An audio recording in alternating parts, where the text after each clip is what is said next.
Atletico মাদ্রিদের কাছে 4-0 গোলের বড় ব্যবধানে হারের পর কঠিন সময়ের মধ্য দিয়ে যাচ্ছে বার্সেলোনা।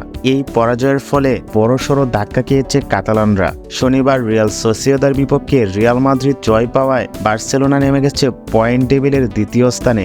এই অবস্থায় আজ জিরোনার বিপক্ষে ম্যাচটি হ্যান্সি ফ্লিকের জন্য কেবল একটি জয়ের ম্যাচ নয়, বরং লিগ টেবিলের শীর্ষস্থানে ফেরার লড়াই। তবে বার্সার জন্য স্বস্তির খবর হচ্ছে ব্রাজিলিয়ান ফরোয়ার্ড রাফিনহার কামব্যাক। হ্যামস্ট্রিং ইনজুরির কারণে গত কয়েকটি ম্যাচে দলের বাইরে ছিলেন তিনি। ইউরোপিয়ান গণমাধ্যমের খবর অনুযায়ী জিরোনার বিপক্ষে ম্যাচের আগে পুরোপুরি সুস্থ হয়ে উঠেছেন।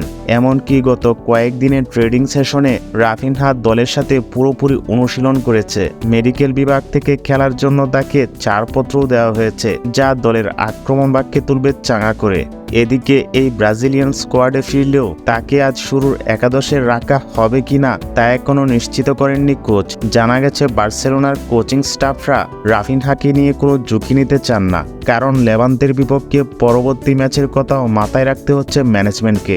তবে রাফিনহা ফিরলেও দলের গুরুত্বপূর্ণ মিডফিল্ডার পেদ্রি এবং ফরওয়ার্ড মার্কাস রাশফোর্ডের ফেরার জন্য সমর্থকদের অপেক্ষা করতে হতে পারে এক সপ্তাহ।